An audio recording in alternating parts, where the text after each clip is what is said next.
এবং রাষ্ট্রীয় আপনার বিনিয়োগ নেয়, খুবই খারাপ, প্রিমিটিভ একটা অবস্থায় রয়েছে। এখন আপনারা অনেকে বলছে জিআই পণ্যের উপর যেহেতু অনেক বেশি ইমোশনাল হয়ে গেছে, আমাদের আলাদা একটা জিআই ইউনিট করা দরকার। কিন্তু আপনি ইউনিট করলে তো লাভ নাই। আপনার ইউনিট করার পর ইউনিটটাকে তো আপনার অত্যন্ত এফিশিয়েন্ট করতে হবে। যেমন আপনাদের ধরেন আমার যে বিষয়ে এক্সপার্টিজ আছে সেটা নিয়ে কথা বলি। যেমন আমাদের ডিপার্টমেন্ট অফ এনভায়রনমেন্ট রয়েছে, অনেক পুরোনো একটা ডিপার্টমেন্ট। এই ডিপার্টমেন্টে যারা চাকরি করতে আসে তারা 3 বছরের জন্য আসে, বিসিএস অ্যাডমিন থেকে নিয়ে আসে। সেই এনভায়রনমেন্টে কি বুঝে? হয়তো সে পড়েছে আপনার ভেটেরিনারি সায়েন্সে, তারপর বিসিএস পরীক্ষা দিয়ে বা বাংলা সাহিত্যে বিসিএস পরীক্ষা দিয়ে সে বিসিএস অ্যাডমিনে ঢুকেছে, তাকে দিচ্ছে পরিবেশ অধিদপ্তরের দায়িত্ব। দায়িত্ব দেওয়ার পর তারপরও যাদের কম্পিটেন্স আছে তাদের এগুলি তো খুব মানে ভেতরের ঘটনা জানি। 111 পিরিয়ডে পরিবেশ অধিদপ্তর থেকে বড় বড় কিছু শিল্পপতির বিরুদ্ধে ব্যবস্থার উদ্যোগ নেওয়া হয়েছিল। তাদের কার কি অবস্থা হয়েছিল? চাকরি চলে যাওয়ার অবস্থা এরকম হয়েছে। বদলি টবলি করে খাগড়াছড়ি, তারপরে নীলফামারী এইসব জায়গায় পাঠিয়ে দিয়েছে। প্রচন্ড মানে বসুন্ধরার বিরুদ্ধেও তারা একটা উদ্যোগ নিয়েছিল। এরকম কোন একটা কথা হচ্ছে আপনার ইনস্টিটিউশনাল কম্পিটেন্স আছে কিনা, সেকেন্ড কথা হচ্ছে আপনার ইনস্টিটিউশনাল অথরিটি আছে কিনা, অ্যাকাউন্টেবিলিটি আছে কিনা। প্রত্যেকটা ক্ষেত্রেই প্রবলেম রয়েছে। আমি দুইটা আমাদের ইয়েরা আলোচনা করেছেন, দুইটা ব্যাপারে বলি। আমাদের যে অ্যাডভোকেট বোনটা বলেছেন যে এরকম হোমোজিনিয়াস পণ্যের ক্ষেত্রে অবশ্যই হোমোজিনিয়াস পণ্য হতে পারে, কিন্তু টাঙ্গাইলের শাড়ি যারা বানায় তাদের কয়েকজন ভারতে চলে গেছে দেখে ওরা টাঙ্গাইলের শাড়িটা করতে হবে, এটা অসম্ভব, এটা হয় না, অরিজিনটা দেখতে হয়।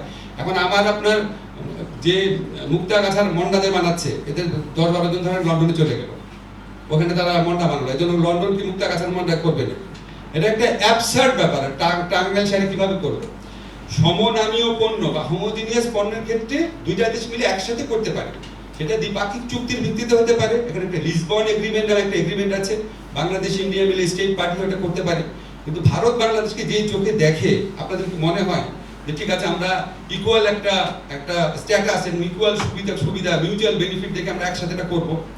এবং এটা উদ্যোগ নেওয়ার সাহসও বাংলাদেশের বা ইচ্ছাও আছে নাকি সেটা আমার সন্দেহ রয়েছে। তারপর একটা রয়েছে আপনার যে আরেকটা কমেন্ট ছিল, এটা আমি দেখলাম অনেকে বলছে যে আমাদের যে জেনেটিক রিসোর্স রয়েছে, উনি যে নিম গাছের কথা বললো, তারপরে দূর্বাভাসের কথা বললো, এই জেনেটিক রিসোর্স, তারপর আপনার হচ্ছে আমাদের যে আদিবাসী জনগোষ্ঠী রয়েছে তাদের যে নলেজগুলো রয়েছে, ইন্ডিজিনাস কমিউনিটি নলেজ, এটা নিয়ে যখন আমরা কথা বলি আমরা কিন্তু একটা অনেক বড় এগ্রিমেন্টকে এড়িয়ে যাই বা খেয়াল করি না। আপনারা কি জানেন যে সিবিডি যে 3rd অবজেক্টিভ, সেখানে বলাই আছে access to and benefit sharing of the utilization of genetic resource. এটার আন্ডারে একটা নাগোয়া প্রোটোকল হয়েছে। এই নাগোয়া প্রোটোকলে ক্যাটাগরিক্যালি বলা হয়েছে আপনার যে জেনেটিক রিসোর্স রয়েছে বা আপনার যে ইন্ডিজিনাস নলেজ রয়েছে, সেটা পৃথিবীর অন্য কোনো দেশ আপনার প্রায়র ইনফর্মড কনসেন্ট এবং মিউচুয়ালি বেনিফিশিয়াল একটা এগ্রিমেন্ট ছাড়া সেটা ইউটিলাইজ করতে পারবে না। এখন এই নাগোয়া প্রোটোকলের স্টেট পার্টি এখনো বাংলাদেশ হয় না, এগুলি নিয়ে আমাদের এখানে কাজ হয় না, আমরা অনেকে জানি না এইসব ব্যাপারে, এবং যারা জানে তাদেরকে কখনো ডাকাও হয় না। ফলে এই জিনিসগুলো নিয়ে আমরা আদিম একটা স্টেজে পড়ে রয়েছে। যে ভাইয়া আমাকে বললো উনি নাকি কোনো সেমিনার করতে গেছেন, এখন আমার ওনাকে আপনাদের সবার সামনে জিজ্ঞেস করতে ইচ্ছা করে যে আপনি এতগুলো ইউনিভার্সিটি আছে, আপনি কোনো ল ডিপার্টমেন্টের সাথে যোগাযোগ করলেন না কেন? আপনি তো ল নিয়ে কাজ করতে চেয়েছেন, আপনি সাইড বাইরে কেন বুঝবেন? মানে বললাম আর কি এক্সাম। জি জি জি জি আপনি ল নিয়ে কথা বলছেন। আচ্ছা আপনি বললেন না, আমার কথা হচ্ছে আপনি সাইড বাইকে তো অবশ্যই খুঁজবেন সাইড বাইক, কিন্তু আপনি ঢাকা ইউনিভার্সিটি ল ডিপার্টমেন্টে, আমার কিন্তু ইন্টেলেকচুয়াল প্রপার্টির উপর কোনো এক্সপার্টিজ নাই।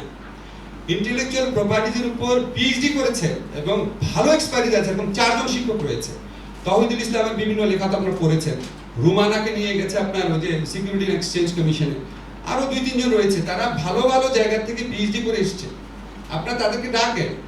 আপনার ইউনিভার্সিটিগুলোতে যতই আপনারা সমালোচনা করেন, আপনি এক্সপার্ট নলেজ যদি চান আপনি পাবেন। আপনি Dhaka university, Chittagong university, Rajshahi university কিছু না কিছু লোক পাবেন, অনেক ভালো ভালো রিসার্চার আছে, তাদেরকে কেউ কখনো ডাকে না। আর অন্য কারো কথা কি বলবো, আমি ইন্টারন্যাশনাল রিভারতে পিএইচডি করে আসছি, আমাদের ইলেকশন কমিশন কিভাবে গঠিত হবে, সংবিধান সংশোধন হবে নাকি, এটা নিয়ে গভর্নমেন্ট ডাকে, কিন্তু আন্তর্জাতিক কোনো ফোরামে আজ পর্যন্ত গভর্নমেন্ট আমাকে ডাকে না। আশ্চর্য দেশ একটা। তো আপনি ইউনিভার্সিটিগুলোতে খবর নিয়ে পাবেন এগুলি। আর লাস্ট একটা কথা বলি, 2টা গল্প বলে শেষ করি, তাহলে আমাদের কনফিডেন্স বুঝতে পারবেন। আমাদের এখানে একটা খুব ইম্পর্টেন্ট ডেভেলপমেন্ট পার্টনার অফিসে একজন আপনার ইন্টেলেকচুয়াল প্রপার্টি বিশেষজ্ঞ আসছেন, ওনার সাথে এমনি একটা কথা হচ্ছিল, বলে যে ভাই আমি তোমাদের, আপনি সত্যি কিনা একটু বলেন তো, বলে আমি আপনাদের ডিপিডিটি অফিস আছে না, department of patent design and trademark, বলে আমি আপনাদের সেই অফিসে গেছি, যাওয়ার পরে দেখি ওই অফিসে খুব বড় একটা ঘড়ি, দেয়াল ঘড়ি, সেই ঘড়িটা হচ্ছে সিটি জেন না সেন, বলে ওই ঘড়ি তো নকল, ওইটাই তো পেটেন্ট লাইনের নম্বর, সেই অফিসে ওই খুব বড় ঘড়ি ঝুলতেছে, ছবি তুলে নিয়ে আসছে, আপনি চেক করেন। আচ্ছা, সেকেন্ড গল্প হচ্ছে, এটা আপনি চেক করেন, ডিপিডিটির ওয়েব পেজে গেলাম, খুব বুঝলাম, ওইখানে দেখা গেল যে মেধা সম্পদ সুরক্ষা সম্মাননা দেওয়া হয়েছে, তিনটা মেধা সম্পদকে সুরক্ষা সম্মাননা দেওয়া হয়েছে। পরে শোনাই, হ্যাঁ কি কি।